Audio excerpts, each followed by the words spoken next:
You're in charge of starting the meeting every week. It's 5:59. Please rise for the Pledge of Allegiance. It's your job.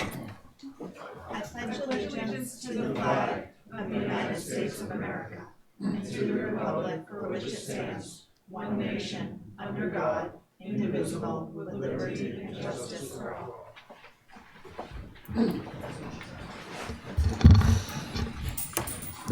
All right, we're going to open, we're called to order the County Commissioners meeting for September 25th, 2019. Announcements, County Commissioners meeting is being video and audio recorded. Is there any public comment tonight that's not on the agenda for the county meeting? Seeing none, there's no new business that I know of. Can I get a motion to approve the minutes of August 21st and payroll and treasury warrants for September 2019? So moved. Second. All those in favor? Aye. Motion carries unanimous. Approval of the pending contract. Motion to approve. Second. All those in favor? Aye. Thank you. That motion carries unanimous. Official business, we have the Nantucket NPDDC is requesting the acceptance and implementation of the preferred conceptual design alternative for Amelia Drive. Is there any comments from, did you want to walk us through anything? Mike?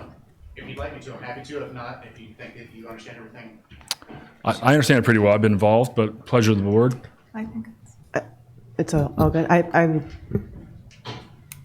I think for public. Yep, let's do a review. Sure. Just a quick review. Is that what you're going to say? I will keep this quick. I know you have a thick agenda, so that's fine there. And if there's questions about any plans, I'll tell you which page number of the study we can refer to if there is any questions about anything in the study. As you know, the county had acquired Amelia Drive last year. Since that time, with the assistance of Beta Group, the NPDC conducted a study of alternatives for traffic flow, on-street parking, sidewalk configurations within the recently acquired public way using funds through the Regional 3C Transportation Planning Program. There were two public meetings on March 7th and May 30th to collect input from abutters. The first session was used to review all options and gather feedback from the session to develop a draft preferred alternative.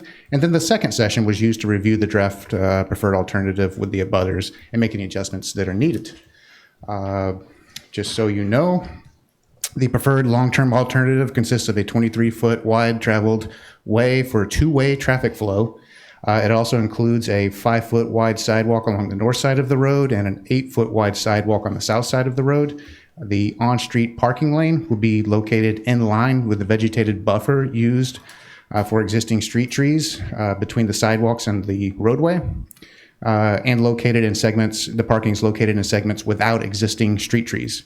This strategy reduces on-street parking spaces from 43 spaces to 28 spaces, but it does preserve existing street trees, provides wider sidewalks on both sides of the road, and minimizes right-of-way impacts. This preferred alternative has been reviewed by the Traffic Safety Work Group and has been recommended by the Nantucket Planning and Economic Development Commission. Therefore, staff recommends the implementation of the preferred conceptual design alternative described in the memorandum and in the traffic study. Thank you. Any comments from the board? I think it was I think the end result was very good. It was, there were a bunch of different renditions we went through, and Mike listened to everybody and sort of kept the trees and kept as much parking as possible. Some of them had no parking. Some had parking on one side, but only a one-way street. So this was sort of the most cost-effective, most common sense way of handling it, and still keeping some parking and allowing traffic to flow, but at a slow enough pace because there'll be street parking. So I think I think he did a really good job on it, and I move approval. Second. Any other discussion? Okay, all those in favor? Aye. Aye. That motion carries unanimous. Any commissioner reports or comments? All right. Motion to adjourn. motion to adjourn. Second. All those in favor? Aye. All right. Thank you. Over to you, Don. Okay, I will call the September 25th Select Board meeting to order. I don't think there's any changes to the agenda, and the only announcement is the meeting's being audio and video recorded. Are there any public comments tonight for anything that's otherwise not on our agenda?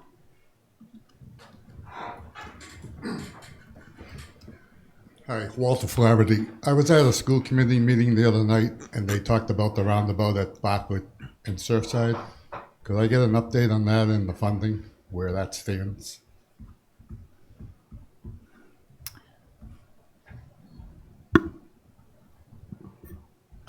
I think this is going to come up at the board's meeting next week, because next week they're going to be talking about the stop signs. But as a quick aside, I know it's not on the agenda, but very quickly, we had a meeting today to discuss transportation fiscal 21 capital articles. And I think at this point, it may be a bit of a question for the board, but right at the moment, the plan is for that roundabout to proceed. And the construction of it would be funded through state funds. Ideally, it's a transportation improvement project, eligible project for state funding. However, there would be some funds needed from town meeting for right-of-way acquisition. But I think it'll probably come up, I assume it'll come up as part of the board's discussion about the stop signs, because that is clearly an issue for people. But I think more discussion next week, probably. Maybe we can put more detail in the packet about the timeline of where we are and what else would need to happen. Yep. Thank you. Are there any other public comments? I'm not aware of any new business. We'll move to approval of minutes, warrants, and pending contracts. We don't have any minutes, so approval of payroll warrants and treasury warrants. So moved. Second. All those in favor? Aye. Any opposed? Motion carries unanimously. Approval of pending contracts. Okay, I want to bring a couple of things to your attention on pending contracts.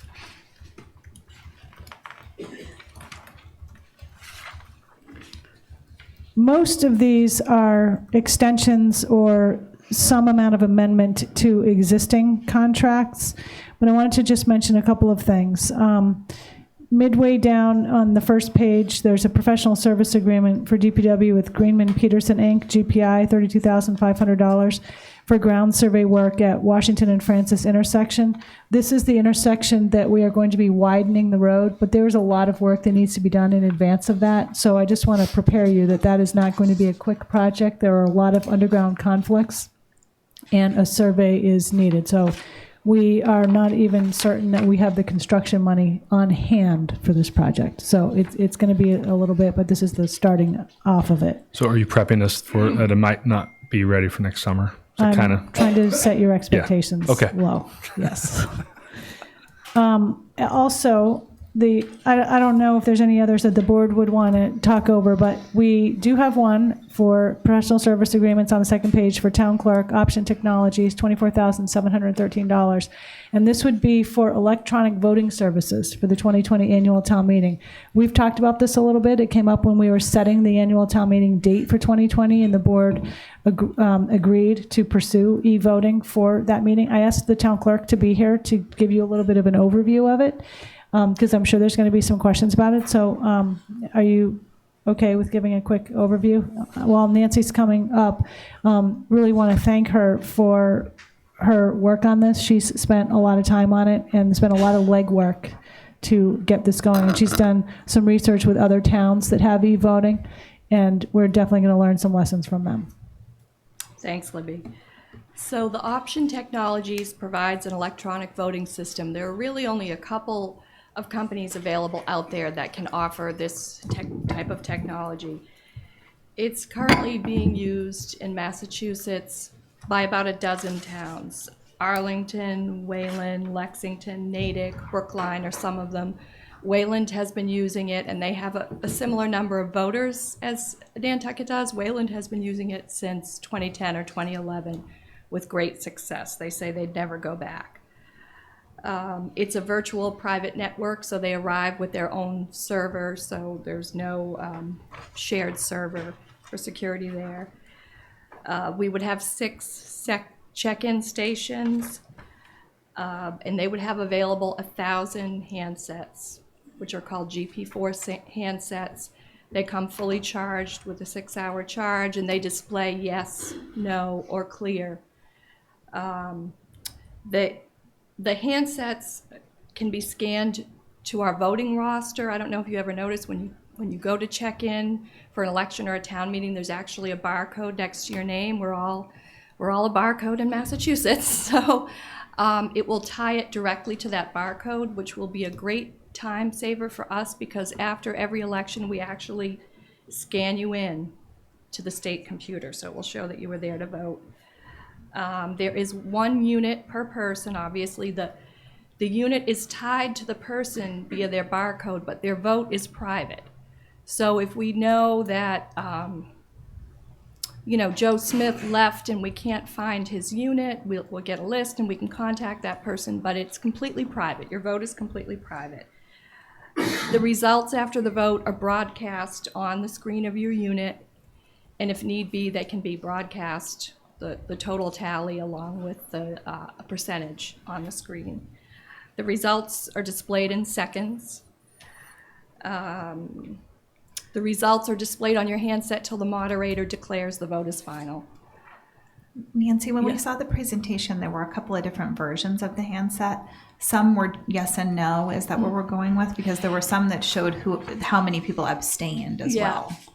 This handset would just say yes, no, and clear. That would be the only options. But you would still have the total number, so Yes, you'd know yeah. how many people didn't cast a vote. Yes, I believe so, yeah. So this would provide expedience, accuracy, a level of privacy for people. So that's sort of a general overview, but if you have any questions, if I can't answer them right away, I'm sure I can find them in this information. Yeah. Sounds exciting. Thank you. Thank you. Give it a try. I'm willing to give it a try. I like people putting their hands up and being accountable myself, but we'll see. Yeah. Should the select board make a pact? Should we raise our hands as elected officials? So the voters can do the opposite? Is that? Well, I mean, we'd have to be honest about, I don't know, just a thought. No, it is. It may be that, boards should decide to do that. I don't know. I mean, sort of. I mean, you could raise your hand and it goes the other way, but Something to think about, Yeah. for sure. anything else? Okay, is there a motion on the pending contracts or Move any to- other questions? No, move to approve. Oh, sorry. My only other question was, XNet, where is this, where's the right of way for, It's on the poles, okay, so the X, existing poles. They're on the top. There are antennas that go on the top of the pole, so they're just in the right of way. okay, so they're in the top of the poles. It's those units that are all over there. Yeah, I got you. Okay. Is there a second? Second? All those in favor? Aye. Any opposed? Motion carries unanimously. Okay, citizen departmental request. We have a request from Harbor Fuel for an extension of the downtown bulk fuel storage license until December 31st, 2019. We knew that this was probably coming. Move We approval? did the last Second. discussion. Okay. All those in favor? Aye. Any opposed? Motion carries unanimously. Richmond Great Point Development, this is for their sewer connection fee waivers for the units under 80% AMI, consistent with our policy. Tucker's here if we have questions. I would make a move to approve. Second? All those in favor? Aye. Any Aye. opposed? Motion carries unanimously. Good job, Thank you, Tucker. Tucker.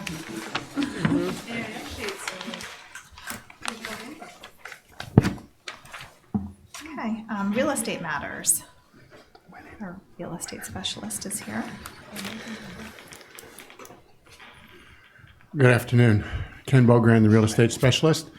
The first item on your agenda is the property with respect to Lincoln Circle, and it is correcting the configuration of Lincoln Circle. This was before you before. What this provides is for a disposition of a portion of the property for $28,630. Matt, what this would have done is this would have given them a right to subdivide their property into 3 parcels. They currently have the right to subdivide it into 2 parcels. They have agreed that in spite of this, they will not subdivide it into any greater than the 2 parcels that they're able to do right now. Right. Well, that's why I brought this issue up is these documents. The document we had prior said no subdivision at all without coming to the board. Right. And that was the document we had in there. Yeah. And I didn't think that was the intent. Yeah, What's R1? Is that 10,000 square feet? 10,000 square feet, yeah. And what were they, 20, was it 28, 20, how many thousand square feet? I'm not sure. This, Our one is 5,000. 5,000. 5,000. Okay. And what happened was that this would have allowed them to subdivide it into 3 parcels, but the agreement is that they have to join the land together, but they agree that they cannot subdivide it into more than 2 parcels, which is what they would have been allowed to do before the addition of this land. And that's based on frontage Yes. on both the various roads On either the side? various axes on either side. Because they've got 90 and 90. What do they need, 50? 50. 50. They have not, I think they have 90. They would have a 90 on the back, and this thing's Yeah. a weird shape, so they would have so got them it 100. what the whole idea was to make sure that if we did this, we didn't create another subdividable lot. Right, I got you. Yeah, I'm fine with this, and I brought that up partly because I figured that was part of the intention. Yeah. And it wasn't written that way. Right. So, I'd make a motion to approve. Second? All those in favor? Aye. Any opposed? Motion carries unanimously. The next item is the disposition of a small parcel out in Quidnet. It is one that was missed in the last time that we did the documentation. It is going to the family, but it is for use for open space. And so therefore, we recommend that we do this one because it completes the dispositions that we did at the last session. And just to confirm, the open space is permanent? Yes. Permanent. Yeah. so moved? Second? All those in favor? Aye. Any opposed? Motion carries unanimously. The next item is the taking by eminent domain of a parcel out in Surfside. This was approved at town meeting back in 2010 and has fallen by the wayside, and we're now moving forward with it so that we'll take it, and it'll then end up. Pardon? Disposition. Disposition of it. And so this has been reviewed, and we recommend the approval of this as well. So moved? Second? All those in favor? Aye. Any opposed? Motion carries unanimously. And if you look at those say if you add this on, they can't further subdivide. Blah, That's blah, blah. correct. All the conditions that we have put in there, and I mentioned in the AIS, is that when we're doing this, we're not creating an additional property right of the people who benefit from this. Right. No, exactly. But that's, well, you have to go read the fine print. Sometimes, most of the time it's there. Yeah. And so, Now, the next one is with respect to Matacasham. This is a different parcel from the one that we talked the last time about with respect to the parking. We're still working on that, and we do have a solution to the one that we talked about last time, and we'll be able to bring that forward at the next property discussion. But this is with respect to the same area. What we're trying to do with this is correct a couple of title mistakes that were done with John Chagru surveys way back, but this is, while it looks very complicated, it's very simple. There is a pathway across at the top, and what we're trying to do is to, in fact, give pedestrian access to the people across this parcel of property right there in the corner. And what the documentation does is it creates the pedestrian access. What we put into the documentation is that if the property is refinanced or if it is sold, then that parcel of land that's gone into there would come back to the town. So what we've done is to, because it's a private parcel, we're trying to continue the existing pathway. The existing pathway goes over private property. We're trying to be able to allow it so that people aren't trespassing. So we're creating the easement across private property, and we're making sure that if in fact it needs to come back to the town, if they either refinance or sell the property, it would come back to town. That's what the documentation says. And the Real Estate Advisory Committee has gone over this in excruciating detail, and we recommend that you proceed with this. I have a question. Do we currently have public access down to that? There, down the yellow part of the street, there is public access, yes. So the yellow, we have public, Yeah. and then we're crossing now up where the hand is? Do we have it? Yeah. That's a better Yeah, one, yeah. okay. And so that's what we're trying to do, is to create that access across there to get out. Yep, so do we have, where she's going along now, do we have public access on that area now? Andrew? To the can you right? help? It says driveway.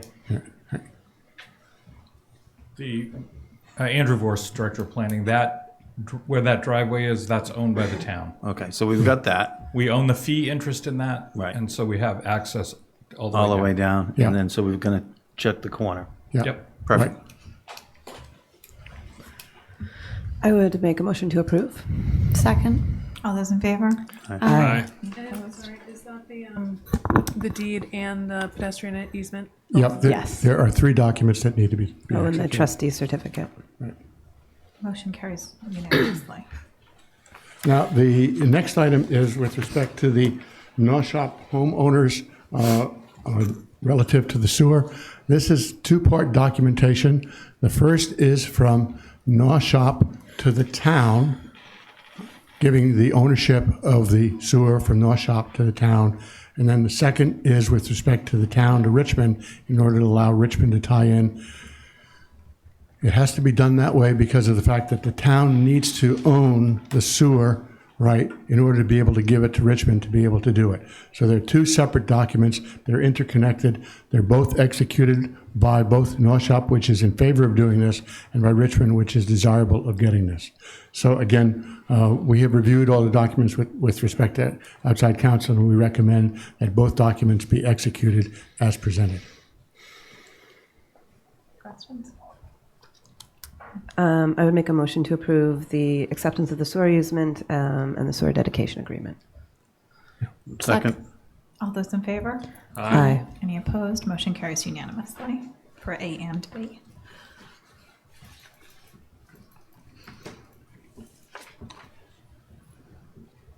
The next document is the betterment assessment. Work was done at the request of the people along Tashima Lane to be able to provide help with respect to the drainage in there. That work was all done, and then what all agreed was that when the work was completed, a betterment assessment would be made based on the total cost of the work to be done together with the legal fees.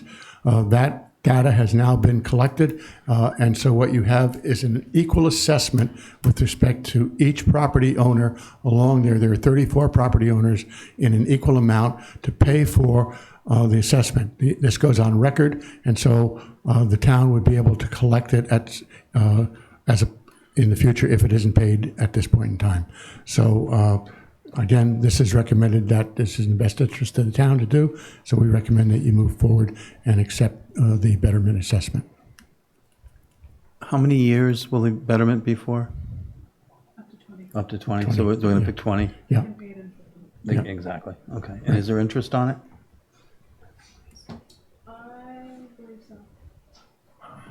If it is, it's probably not much.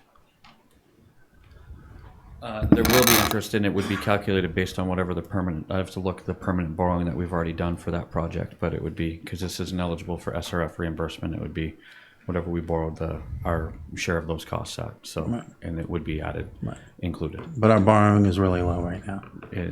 Yes, we are borrowing at a very good rate right now. So so basically these people are, and I'm giving them congratulations. They're getting this work done for $200, $250, $300 a year, basically over 20 years. So they're fixing a really bad problem. It was costing them probably, that much, or give or take, every few years, and it still wasn't fixed. I think the way they did this is to be, sort of smart.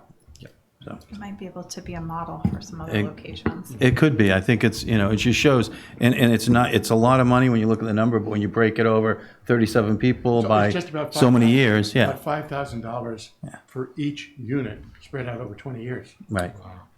So it is a good model, and it's, when I talk about betterments, this is what I'm talking about. People can fix their own neighborhoods for not that much money, and it's going to come back to them tenfold. So anyway. The issue always is to get all of them to agree to do it, because the fact is that that's the way that it has to be. It has to be spread equally among the people that benefit. Right. And people sometimes think that there's, you know, that Libby or Brian have a big pile of cash under their desk, and I've checked both, and it's not true. There's not. Well, I asked for it and she said no. Yeah, so you've tried to, okay.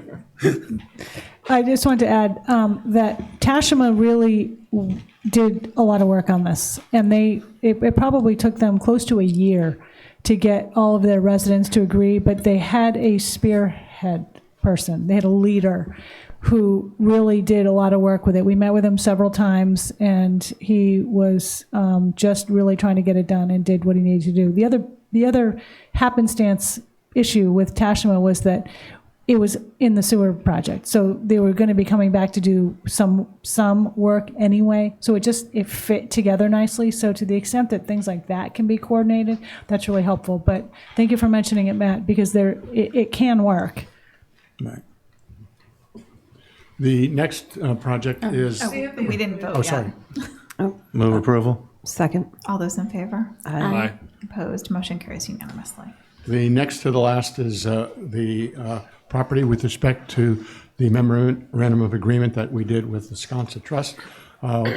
This is deeds for 3 of the properties to go to the Sconset Trust, and the easement to come back to us for the land on Milestone Road. And in addition, the documents contain a one big beach easement with respect to the properties that have gone to the Sconset Trust. You will recall that when this was done, these properties can only be used for open space, and if the Sconset Trust ever ceases to exist, or if there's an attempt to use them for other than open space, the properties revert back to the town. So we recommend that the execution of the deeds with respect to 3 parcels. We're only doing 3 right now because they're not in land court situations. We're doing the ones that are outside the land court, and we're able to do the easement back again because it's not land courted. No questions. I'd make a motion to approve. Second. All those in favor? Aye. Aye. Any opposed? And that was for all 3, A, B, C. Yeah, A, B, and C. Yep. And I think the next thing is with respect to the public hearing. Okay, we'll open the public hearing to consider amended order of taking of portions of Squid Net Way. This is classic cleanup of some errors that were made with respect to definition of Squid Net Way. And so the purpose of this is to be able to correct the definition and so that when people go in to check the title there, that it is all coordinated with respect to what should be there, should have been there, and what can now be there. So it's fairly straightforward. It's a public hearing. Is there anyone here to speak on this matter? Hearing none, I'll close the public hearing. Motion to approve. Second. All those in favor? Aye. Any opposed? Motion carries unanimously. Thank you. Thank you.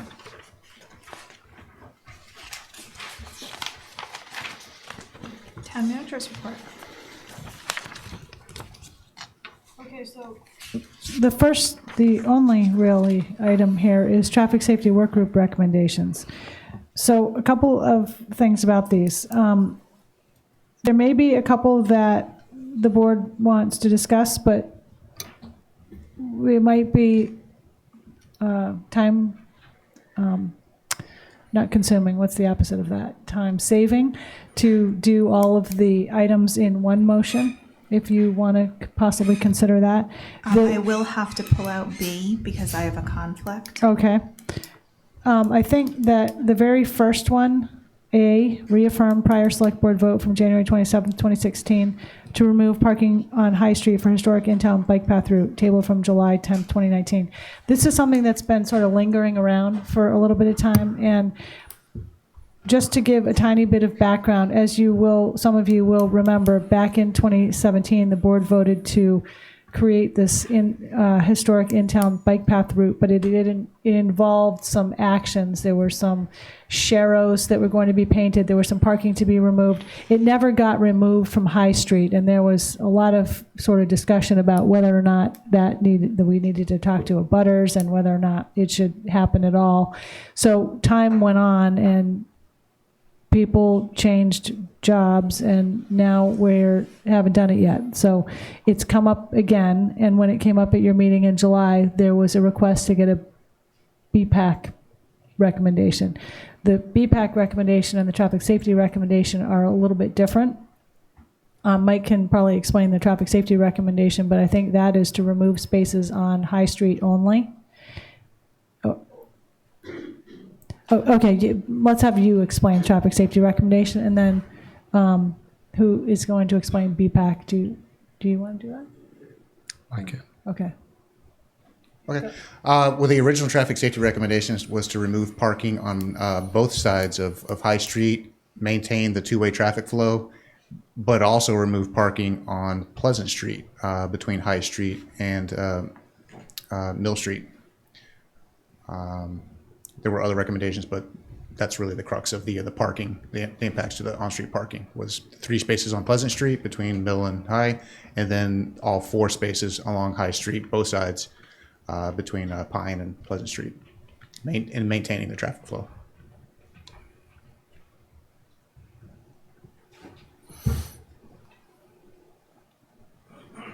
Everybody's looking at me. Yeah, do you want to explain? You want me to? Yeah, I mean, we looked at this a lot, and we can get down to nitty gritty. You know, at least one side of High Street needs to be moved, and I don't know how many. I can't remember how many parking spaces are on each side. Do you remember north versus south? Does it say right there? There are 3 on the right-hand side, 1 on the left-hand side. Okay, so I think just the 3 on one side made sense, but we went back and forth on this. I would just remove them all and see how it goes. And but the big problem is when you come down Mill Street and you come to Pleasant and you're trying to make a left, you can't. Right here, you're trying to make a left. You cannot see any cars because of those spaces there. And so our suggestion of BPAC for safety reasons was to remove those 2 or 3 spaces. All the houses there, I think, correct me if I'm wrong, have driveways, or at least one. I might be wrong on that, Mike. Yeah, Madam Chair, I would just clarify that the similarities are both BPAC and traffic safety both recommend that 3 parking spaces on Pleasant Street be removed. That's kind of fundamental. Yep. Where the differences are is that traffic safety recommends removing parking on High Street, both sides, to remove all the conflicts that are created with the 2-way traffic flow and the parking spaces. BPAC recommends actually maintaining parking on I believe it's the south side of the road, but changing the traffic flow to one way, so it would remove that conflict. The ramifications are that you could no longer, if you're coming from Summer Street or from further up Pine Street, that right-hand turn onto High Street would be no longer available to be do not enter posted. You'd have to go down to Lion or Silver Street to turn off of Pine Street onto Pleasant Street. That's really the main difference. Right. So if we're going to keep it 2-way, remove all the parking, or keep it 1-way, remove just one side. One talking point was people who are leaving Summer Street Church on Sunday morning can't take a right there, but they can come down to Lion and take a right to get to Pleasant. So it's only a little further. You can also go right onto Main Street. Right. Yeah.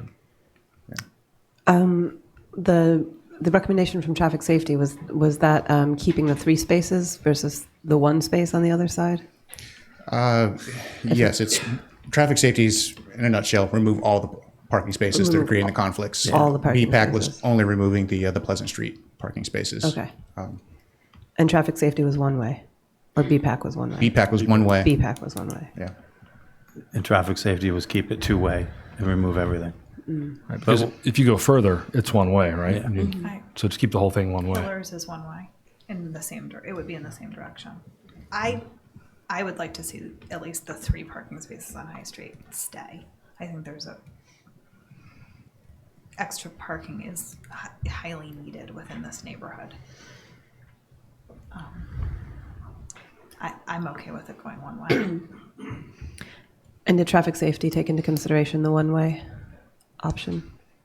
We did, but quite honestly, this is six one half dozen the other. The balancing act is what's preferable, parking on street or the circulation convenience.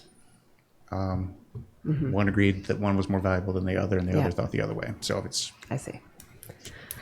At this stage, I would tend to say if it's not a massive issue, then I would tend towards keeping the parking and trying the one-way. But that requires a public hearing. Is that correct? And then if they both recommended removing Pleasant Street, then trying that. Ken, do you have a comment? Yeah, I would just make a comment as a resident. I think the two-way on High Street is really, really important for the people that live in that area. The two-way communication, two-way access is important. I agree with respect to the parking on Pleasant Street. Those should have never been there in the first place. And depending on what you want to do, the visibility is an issue, but the fact is that there's a new owner on the end of High Street by Pleasant Street, and the property, the hedging and stuff like that is much better so you can see out. Most of the people have figured out how to be able to navigate through there, because when you have the parking, it slows everybody down so that it can't be a speedway to get out of there. So as a resident in the area, the two-way is really important to what I'm seeing with respect to the people in the area. It sounds like you would like the two-way and keeping the High Street parking. I'm comfortable with keeping the High Street parking, yeah. Yeah, I'm not. Two-way is but I'm just saying two-way is really important from my point of view. Whatever else you want to do, that's your concern. But I think the two-way with respect to the residents in the area is really important. But what both traffic safety and VPAC was looking at was the bicyclist safety. Yeah. Yep. Just to remind us, we're trying to get more people to ride bikes, trying to get them to walk and ride bikes. And if we're going to promote this with sharrows, then it needs, if we want to keep it two-way, then remove the spaces. If we think that two-way is not as important, then, leave one side. If we just reaffirm the vote that was removing the parking prior, would that go to a public hearing? If we go with what's written on the agenda and affirm that. It's just removing parking. It's just, yeah, you don't need a public hearing for that. It's just the one-way part. So, I mean, I would be okay with trying it, getting rid of that parking and see if it becomes an issue And keeping it two-way. and keeping it two-way. So it would be removing these 3 spaces on Pleasant Street between Mill and High, and then the 3 spaces on High, right? Okay. I mean, I think everyone was in favor of removing the Pleasant Street. Pleasant Street's a real nightmare, just 2 cars trying to pass these days. Yeah. My only thought on, if this was voted 3 years ago and was approved, then maybe it's fine. My only thought is if we did have a public hearing, then residents can voice their opinion on what's more important, parking versus two-way traffic. If it is a close call, rather than taking out the parking, getting a ton of emails, and then put the parking back in, and then look at it one way. So I think that's the only possible advantage to a public hearing, is we can take their considerations in. So I'll make that motion to take away the 3 spots on Pleasant and the 3 on High, and keep it two-way. Second. Yeah. What's the pleasure? All those in favor? All right. Aye. Any opposed? No. Yes, as for no. Okay. 4-1. Madam Chair, I'd like to make a motion to approve everything except B and D. Can I add I?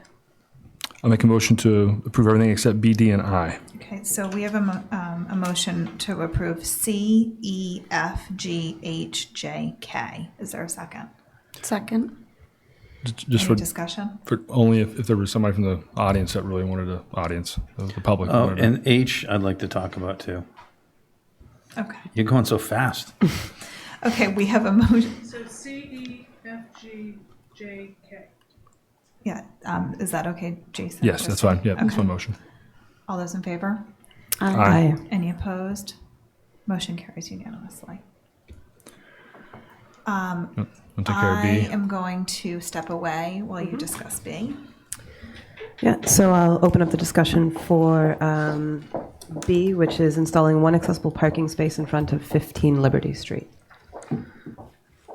I don't know that we need an explanation. I think it's fairly obvious, but if there are any questions from the board? Nope. For me, motion to approve. Second. All those in favor? Aye. Aye. Aye.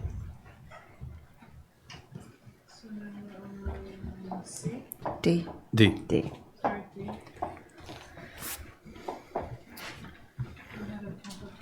Or you just want to talk? Yeah, I just had a question. I wasn't sure what the reasoning was behind this. It seemed like we were actually sort of widening the curb cut because there already is an existing curb cut. No. My understanding is that there was not an existing curb cut. The property, when it was renovated, the owners installed a new driveway without a curb cut application. Okay. So they went to traffic safety and they went to HDC and they got approval, and it was for a single lane. Now they actually want to widen it to 2 cars. So it would be a curb cut for 2 vehicles. So this was a bit of after the fact. Totally. And in terms of the sort of the rule of thumb that we've been using where it's a 2-for-1 trade, they made the curb cut, replaced it, took off, did they take on-street parking away when they did that curb cut? Yes.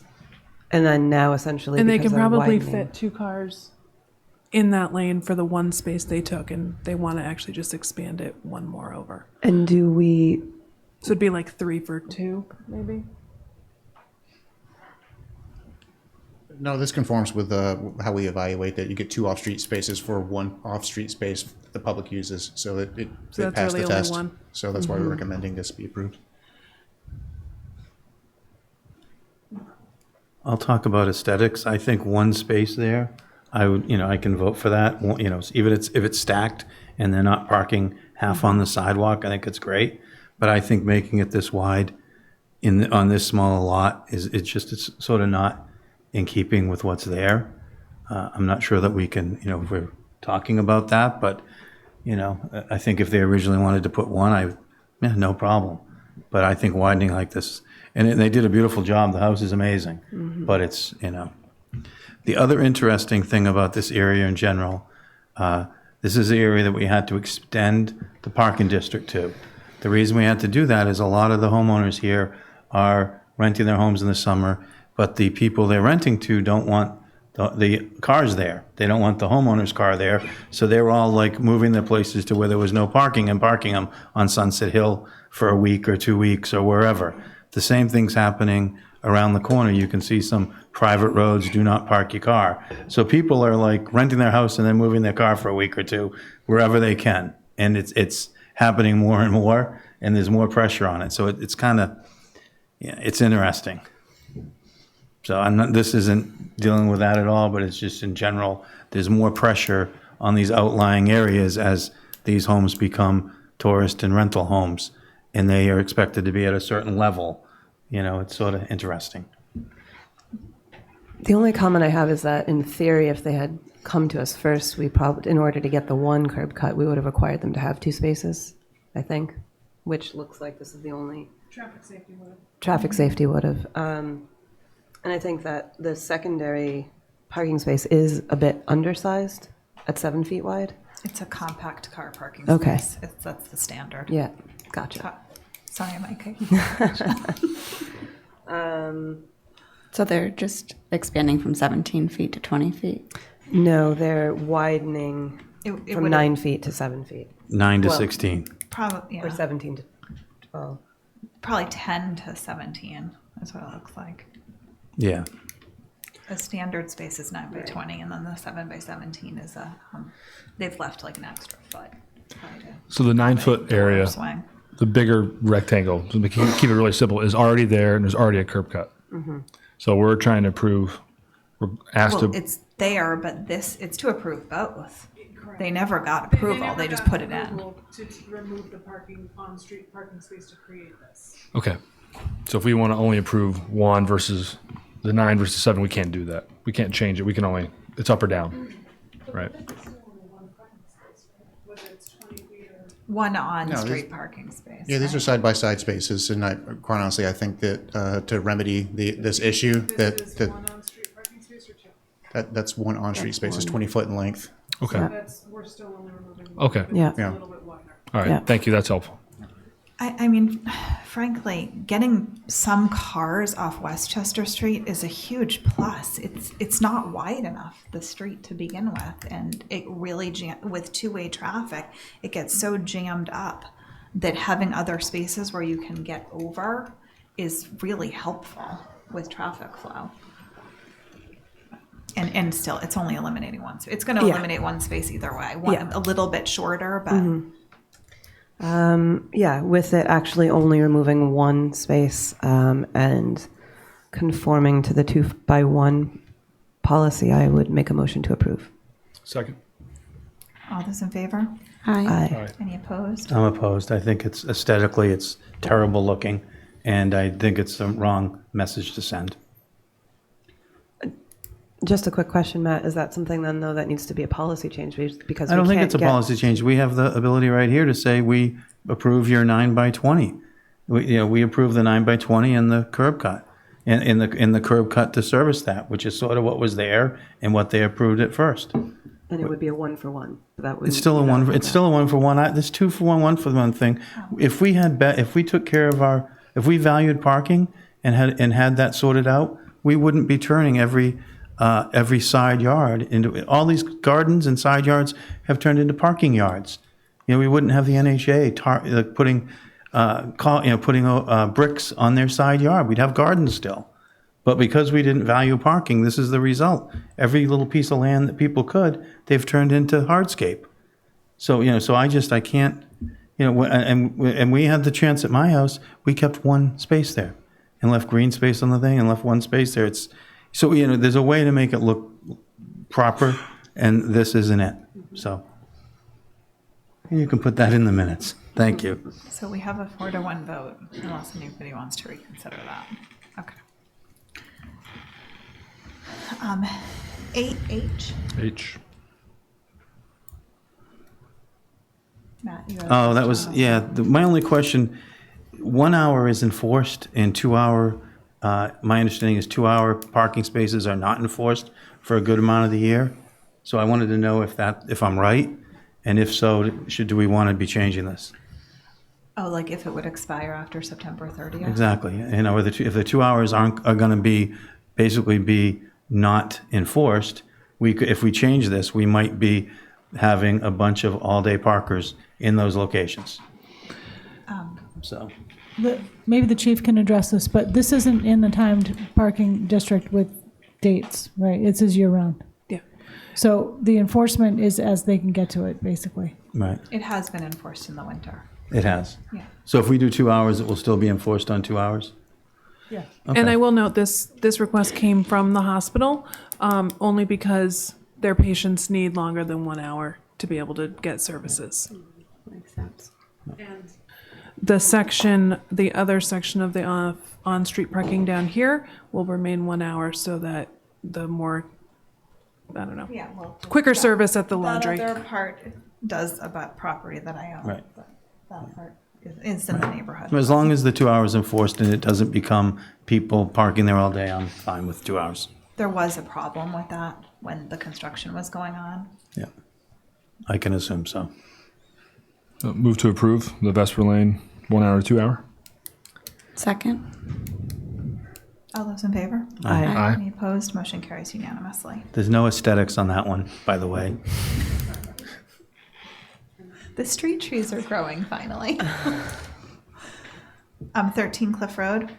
I mainly just had a question about the origin of this request. And with 5 feet, it doesn't look like we're removing any parking spaces, but just understanding why this is being requested. No, the property owner here had difficulty exiting the driveway, and because there was there were vehicles parked so close to the driveway that their cone of vision required them to pull all the way out into the roadway, which created conflicts because vehicles are on the sidewalk and they were looking to the right instead of to the left, and had some close calls. The idea is that by moving the vehicles that are parked on the north side of the driveway up 5 feet, that their cone of vision would allow them to have visibility without pulling so far out into the roadway and creating potential conflicts with pedestrian and bicycle traffic that goes up and down that particular lane. And do we lose parking in that area then? Oh, No, sure. it'll be tighter. I mean, it's a long stretch of Yeah. a segment, so no, it'll just be tighter. It won't lose a space. Okay. Yeah, I go up and down, I bike and drive this often, and it makes sense. The car at that very corner, and you're coming up the hill and looking, Yeah. you can't see around it. You have to come out almost into traffic to go around, and the person coming on that driveway really is taking their lives into their own hands trying to go out into the road there. So I think this is fine. Okay. I would make a motion to approve. Second? All those in favor? Aye. Any opposed? Motion carries unanimously. Okay, that's it. Select boards, reports, and comments. Discussion regarding possible amendments to the board's policy for sewer fee waiver requests for fixed income senior citizens. Currently, the only waivers that we allow are for properties that are permanently restricted at under 80% AMI, and then we waive the connection fee for things at the 150. But this was brought to us by a citizen who has to connect because they're in an area where the sewer was just run. And with it not in our policy, it's something we just needed to discuss as a potential issue and whether we wanted to make an amendment to our policy. I did have a suggestion, if you all just want me to go, is that under certain criteria, we could defer this fee, so it didn't go right on to the tax bill. If it's a citizen over 65 who is collecting Social Security, that they could defer until the time in which the property would transfer, whether they sell the property eventually or whether it transfers to their heirs, then the fee would be due. But they could defer it so it's not a tax burden, which it can be at that income level when even built into the 20-year tax bill. Is this the connection and the privilege fee? Both? Yes. Okay. And who would administrate this? Would this be the sewer department admin? Who would? I would think it see would go the- on as a lien, just like the 20-year loan, but it would be deferred in terms of when it kicked in. But yes, we would need to work that out. And Is it too early to talk about the actual how we would implement it? I don't know. We're going to need some input from legal and finance, and Brian had to leave, so we can't get him. And you all might have other suggestions. I've just been thinking about it a little bit of what might be a fair way to handle it. Yeah, I think in theory it's a good idea, but then in practice, how do we implement it? So with the deed restriction, you're having the certified income 80% AMI. Who's really going to be checking if they're a fixed income over 65? Who's going to, like Jason said, who's going to administer that, and what's that extra cost on us? I mean, I would think that they would need to show that they've signed up for Social Security, and the age bracket's pretty easy. Yeah, I think that's a pretty good suggestion because it is, because if we start waiving it, then we're going to see a lot of people come with these. And I think what you want to do is have the people that really need it, be able to waive it. But at some point, if the house is a market rate house, at some point it's going to sell. And $40,000 is still subsidized by everybody else. It's still a deal. It doesn't seem like it because it's so much money, but it really is a deal. It costs us way more than that, in costs for each of these houses. So I think, this is a good compromise. Yeah. I agree with the deferred payment. And is there any need to stipulate that they have to connect? That would be the assumption, that's when they would be coming. They do have to connect. Yeah. Right. Yeah. So that anyone that's making the application has to connect now. They're over 65. And then meet all. Is that a necessary criteria, or is that going to be just an assumption? There's nobody that wouldn't wouldn't have to connect that would be coming for this, correct? No, They I would don't have think to so. connect. Okay. No, I think that's a great start, and I think the deferred payment is ideal. So you're talking both fees? Privilege and connection? I love the deferral versus waiver. So I agree with that. I just want to make sure there's nothing that, so I guess town council will look at it, Brian will dig into it. What are we not missing? Is it, there's a tenant that's a senior citizen, but the owner's I'm just trying to, I can't even think of what the loophole would be to make it a, I don't want anybody to take advantage of this. I want this helping the people that it should help. So as long as we have the proper review, I'm all for it. Well, no matter what, at some point, it's getting paid. At some point in the future, it will get paid. Right. That was what I was trying to solve for. If that's the board's general conceptual vision for this, that it's fixed income people based on something over 65, why don't we talk internally about what the unintended consequences might be? Sure. And also, if there's any, we could brainstorm it a bit and make sure there's no loopholes that we're not To make jumping sure, out at us right now. right, to make sure it gets paid. Yeah, yeah. And we'll come back when we've got to Okay. it. Did anybody else want to speak on this? So we'll be bringing the concept back.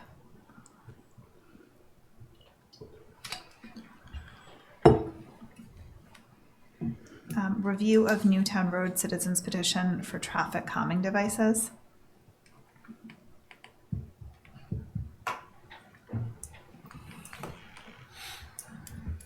Okay, so I wasn't at your meeting when this came up, but I watched the video, and it looked as though what the board seemed, it was a little bit vague because it came up under public comment, but it looked as though what the board was trying to find out was, are there some temporary solutions that could be done on Newtown until we're able to get the funding and the improvement project funded and then obviously constructed. So the idea of temporary speed bumps of some sort has been explored by the people who would be responsible, and I think that basically no temporary speed bumps or humps or tables are recommended because the sort of rubberized speed bump, is a hazard for emergency vehicles, but also snowplows and bicyclists.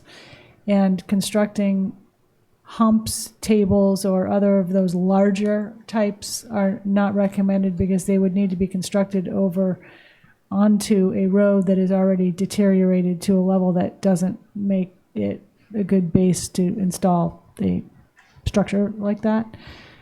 So that's where we are. And I guess the bottom line was that we're going to be putting forward the project standalone this year at this year's town meeting. It is going to be some time before it is actually constructed because we're not going to be able to do it in the summer, and it has to go out to bid and it has to be maybe designed, and all of that should be fairly straightforward, but all of that sort of thing. So that's where we left it, right? Mike and Rob, anything to add? I'm not seeing them jump up, so. So roughly, if it did get approved at town meeting, it would be about 2 years before we would be putting anything in. Is that It's probably another 2 seasons for, year and a half, 2 seasons? Okay. Depending on how complicated it is, it could, it's definitely it's 2 seasons, yeah, 20 and. let's just assume Maybe it's 2 not seasons. Definitely 20. There's not going to be anything built. It would definitely be not happening in 20, maybe winter of 2021, but depends on everything else. Just depends on a lot. I think it makes sense to assume that there's going to be 2 seasons of no construction there. If we got really lucky and got it done before the season of 2021, great. Let's assume kind of 2 more years of no speed bumps. I'd love to hear from either the chiefs on why our public safety couldn't put why that would deter them from putting down some version of it. The yellow ones that Russell's Way used to have. Could we do it from May to October? Just I think it's worthy of a discussion. I understand why not putting the big concrete ones in because the road's so deteriorated. That makes sense to me. But having a couple on there, if anybody wants to I was help. wondering why we couldn't do it not during snow season when the heaviest traffic is. Right, May to Like October. what you're saying, Yeah. something like that. I mean, for police and fire, those vehicles, is it kind of a pain in the butt, or does it actually hurt the vehicles? Is it because we used to have it in Russell's Way, so could we not get to Wigwam fast enough? Russell's Way is private, I believe. So that's one thing. Okay. So we haven't made it a practice to put that type of speed bump in a public road. It's just generally not recommended. Okay. But private owners can do that. I would look to the fire chief or the police chief, I guess, to maybe more so fire to answer that question about the vehicles. I think it's more just the drastic slowdown. Yeah.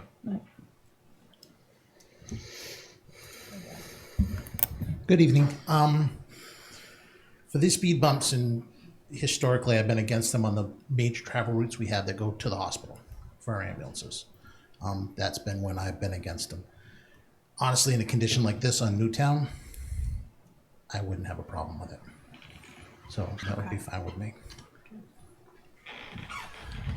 I would just say if we don't do this, I just want to make sure we just think through it all.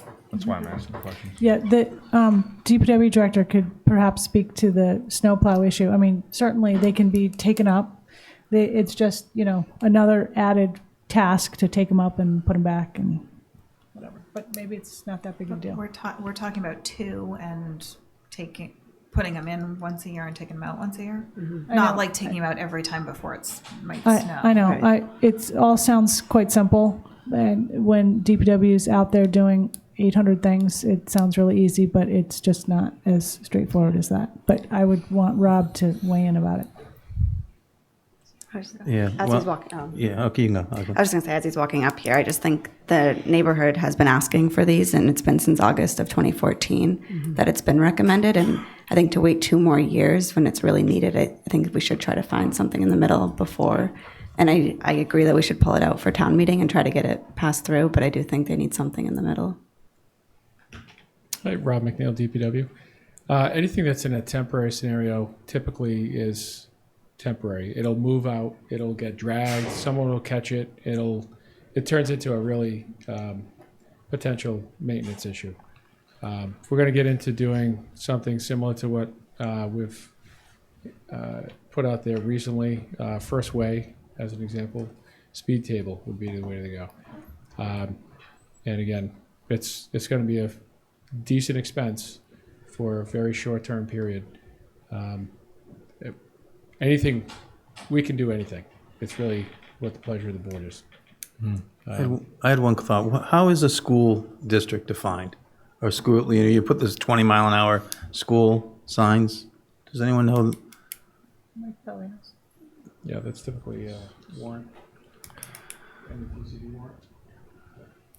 There's MUTCD warrants for that. It includes crosswalks, proximity to school, speed, number of different things. Right, because one of my thoughts, is Wee Whalers a school? It's not considered a school under that. It wouldn't be under that? Because one of my thoughts, instead of doing that, I thought, what if you put sort of neck downs, if you put your orange cones on either end of the street, both ends of the street, and you had signs that said 20 miles an hour, school zone, so that people at least have to slow down to go onto the street and then and realize that this is a street you have to go slow on. I looked at the numbers that we were given, and I've had people tell me, oh, there's not a problem. Only X amount of the people speed. But when you dig into the numbers, over 1 week, 1,190 people went 5 to 10 miles an hour over the speed limit down that road. And if I lived in that neighborhood, someone going 30, 35 down there, I tried to go on my way here tonight. I was driving down, I thought, I'll try to get to 35. I just couldn't, didn't have it in me. I'm at 20 to 25. So you look at those numbers, there are people going 45 and 50, only a couple of them. But we have a problem. There's 20-something% are going, 5 to 10 miles an hour over the speed limit. So I was thinking, could you lower the speed limit and make it make people realize more they have to go slow when they turn onto that road? Because it's a cut through now and it's used constantly. So anyway, Especially in It the is a summer. cut through. it is, and they're flying. I mean, They're also flying on every road in town. And if you looked at the percentages from a lot of the other ones, I think the challenge that I'm faced with is where are we going to stop with speed table requests or something like that? If they go in here and become part of the landscape, where else are they going next? And why wouldn't they go virtually everywhere as a traffic calming device? We've saw people look for stop signs for a solution at Bartlett and Surfside. My answer to that is I think that we shouldn't be designing suburban streets anymore. We should be designing urban streets from the downtown all the way to the airport. They should all be connected. They should all have on-street parking, and they should have trees and things like First Way, which we have to take parking off of, should have been made a little bit wider and had parking on it. And that would slow people down. And so we've got to have a change of philosophy, and we've got to be designing new urban streets from here to the airport. And we're sort of in that weird in-between place now. The street design dictates a lot of the speed. And a lot of these streets are designed to go fast. They're wide open and there's no impediment. So, so we've got to change that mentality. But Rob, can I just ask, between a speed table and the temporary rubber ones, do you have an idea of what costs more, the installation of the speed table versus the maintenance? I would not support putting in any kind of temporary rubber anything. Okay. It's just a maintenance nightmare. Yeah. And we aren't proposing it elsewhere. And I think part of why they're under the pressure that neighborhood is because we built this here. If this building wasn't plopped dead center of this property, if it had been put down at the end of the property, we would have a different thing happening right now.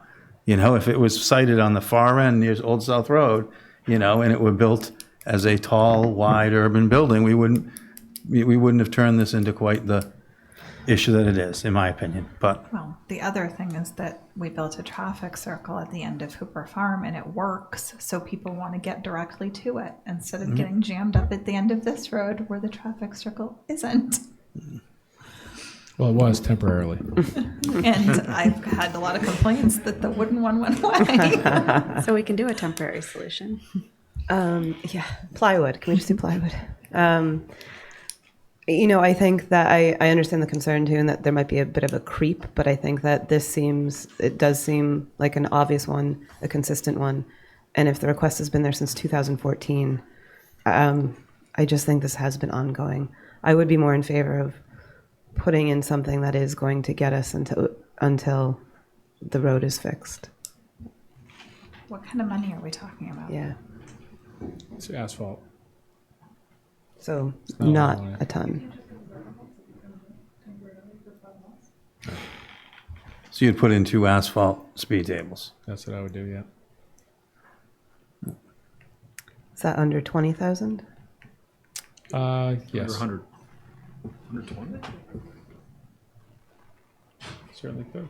Just trying to figure out asphalt prices. Could we see a layout of the different options at Yeah. a follow-up meeting? Is there a way to would one be effective as a temporary measure? I would throw that to the transportation planner.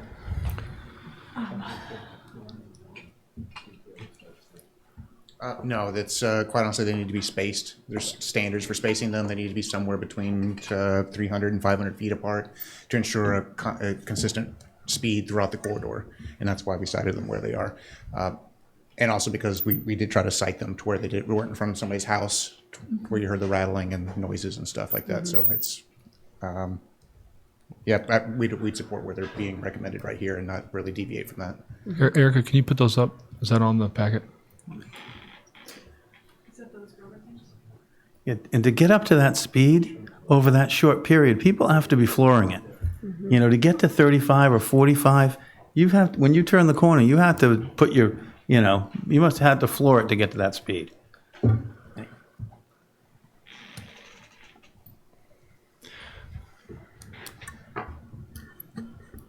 You know, that 2 years could be 3 years. We don't know what's going to happen at town meeting.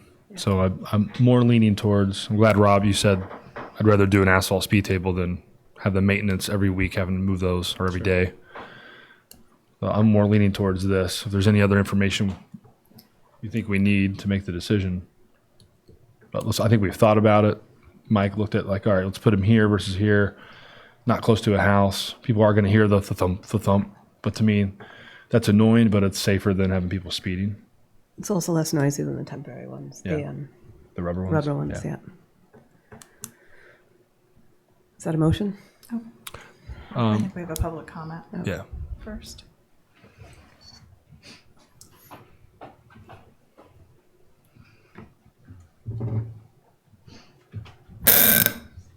Phil Gallagher. I remember something from I'm going to say 6 years ago, but I can't remember how many years it was, when we were working on First Way. And one of the big things that the traffic on one way was terrible, but we were going to open it up for the schools and everything. Oh my God, we made such a big thing out of it. And someone proposed something that everybody will hate, but it'll work.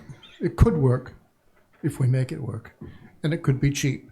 You put up somewhere halfway down Newtown Road, you put a fence across the road, a fence that can be for emergency vehicles or for snowplows, can be pushed out of the way.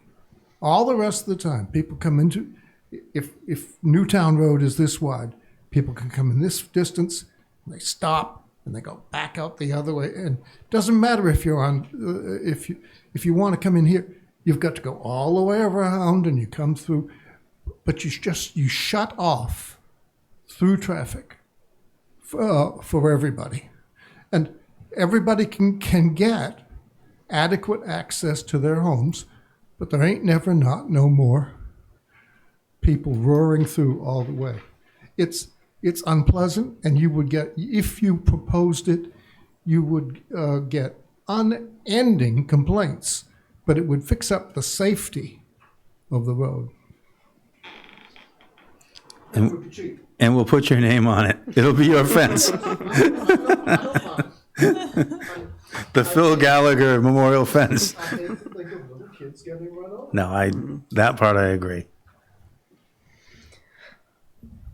Did you make a motion, Jason? Make that motion. What was the motion? To do 2 asphalt speed tables or whatever, is that the right term? Yes. Asphalt speed tables at the spots recommended from our departments. I'll second. That was not recommended. Sorry. That was not recommended because of the state of the road right now. Is that why you originally didn't recommend it? That's correct. So will it be an added cost each year that we have to maintain? Is there going to be a maintenance cost? No, it's more prep work to bond to the street. And might not have as long a lifespan? Something like I don't know those very specific areas. But we'll be redoing the road at that point with a proper sidewalk, which is like part of the big safety issue is that there's not a good sidewalk along the edge of it. And I would like to see those designs. I'd like to see, again, on-street parking, sidewalks, and just sort of slow cars down with the design and not just put a sidewalk and keep a throughway. And that's sort of what I argued for on First Way, and I didn't win that. And, you know, I still firmly believe, and I've read enough new urbanism and new planning, people are trying to copy our downtown to make their places, you know, suburban places safer, and we are doing the opposite. So I just think, you know, we really need to be thinking about it. Yeah, I really like the on-street parking on Pleasant Street, and the on-street parking that we were talking about earlier on Vesper Lane is great. Yep. In terms of how it functions. Right. Not all on-street parking is taking up a sidewalk. You can do it a different way. So. Okay, All those in favor? Aye. Aye. Any opposed? Motion carries unanimously. Thank you. Sorry to create more work. Surprised nobody here from I know. the area. Did they realize it was up tonight? Committee reports? I just have one. The Neighborhood First group met. It was on Monday, and we've really tried to set out the criteria of how we're going to evaluate all the options we have in spending the $20 million. And so we kind of have 3 options laid out in front of us that we're evaluating, which is, purchasing existing homes and trying to add additional units, purchasing existing rentals and converting them into SHI eligible rentals. And then the third option is trying to create mini developments, so kind of 4+ units. We all talked in the room that there's 9 of us in the committee that each development definitely needs to fit in with the neighborhood. We're not going to try to put, a 60 unit thing, but if there could be like a 4 unit, something kind of like Surfside that fits with the neighborhood. But we all, as kind of a committee, agreed that the challenge before us is the way that the article was laid out was to keep us out of 40B jail. And then the way to implement the best way to spend $20 million is to not have dispersed housing. And so we're kind of going back and forth on how to maintain what we feel the voters wanted when they voted for it, and then how to effectively stay, in safe harbor and prevent a 40B. So just an update to the board that we're really struggling with how to accomplish both tasks when they really kind of butt heads with each other. But we have all agreed that we want to go the approach. It's going to be a 50-50 between options 1 and 3. So trying to purchase existing homes and also trying to build, small scale developments that could add units to our SHI list, because ultimately we want to get to that 10% and not have to deal with this. But just wanted to keep the board updated that we had a lot of public comments that they felt we were going against the voters, and we really I want the people in the public to hear we're really trying to accomplish both tasks, which is get things on the SHI list, which is really difficult, and have dispersed housing. And those 2 things together are very difficult with only $20 million. Even though that's a lot of money, that's still really difficult to achieve. Can I just ask, I'm wondering, is there a discussion, though, about how each year it might be different? We're in a different situation, so some years we might be looking at needing 24 to get us into safe harbor. Other years we might need 3. That was sort of my thinking with the article, is that hopefully we don't need it to get a full 24 at any point in time if all our other mechanisms for affordable housing are working. Right, and that's really what we've been looking at, and Tucker and his team have been great about laying out kind of the next 6 years of how many of the units are expected to come online, but it's really a juggle of, is Six Fairgrounds going to come online when we think it is? Is it going to be held up a little bit longer? Is Housing Nantucket definitely going to get something on, or Habitat? It's really challenging, and what we've learned is when you apply for a SHI listing, it depends very much on what type of home it is. So if it's a 40B development, it's kind of the second the application's approved, it's put on the SHI list. When Habitat or Housing Nantucket does it, they do it as a local application, and that we send it up to the DHCD, and it could take a week, it could take 6 months, it could take a year to get approval. So you're trying to line those up, and that's the really challenging thing. So what we didn't want to do is, go out and purchase maybe 10 homes this year in preparation for 4 years from now, but then not be able to get them on the SHI list 4 years from now if there's some new regulation by DHCD or something that comes up that could halt that process. And it's the timing is the issue, because if we needed to go in for June of 2021, we have to make sure all the applications are in, but then it doesn't get approved till June. So it's that timing balance, because if they approve it in January, it wouldn't uphold our safe harbor. Okay. But we could also, you could also put them as friendly 40Bs. So you could purchase a property, and instead of doing a local action unit, you could call it make it a friendly 40B, make it in keeping with the neighborhood, and apply that way. And that takes some knocking on doors and informing everyone we're not doing a 40B with 10 million units, we're doing a 40B that looks like your neighborhood. And we have to do the 40B step so that it's approved right away. Right. So there's a way to do it, and I think people are becoming a little more knowledgeable and savvy about the process than they were a couple years ago, so I think it would be a little easier. Yeah, and that's kind Might of, be good to put this on an agenda for discussion because we're getting a little bit beyond committee reports for an official update where other people might want to attend. Is that okay? yeah, We we just don't want to keep no. it going. We've had Not just being on a the couple of agenda. meetings, so maybe after our third meeting, it might be a good time to report back to the select board. I just had one comment, thinking about waiving the fees for the seniors, for the sewer connection and privilege. Is the data platform, have they come out with their demographic, all their numbers yet? Just so we could see a potential estimate of what areas are coming online, just so we know what are we talking about around the deferral, just to get an idea of what we could potentially be deferring. I know at their July public meeting, they said Labor Day, but I haven't checked to see if it's live, but we can check their website and see. That might be something to give us an idea of what we're looking at. But it would have to cross-reference addresses Yep. to see if they're in the needs Right. area. Okay. That's all I got. CPC did start deliberations. We had our first hearing of open space applications. There's some good applications. 4 million something in requests this year, which is less than last year. But probably will have similar award amount somewhere in the high 2 million, mid to high 2 million range. Mid 2 million range, yeah. Okay. Sorry. But there's some good projects, right? And there'll be, I think, three more rounds of hearing the applications, and then we go into deliberations for a couple more rounds. Can I just mention a couple things that are coming up next week for you all to just be thinking about? I'm going to be updating the silver sheet very shortly. So next week you've got, as we mentioned earlier, a review of the Bartlett Surfside stop signs. We've got the Nantucket Historical Commission report on Milestone Road. We have a response to a public comment made last week about catch basins in the Stop and Shop downtown parking lot.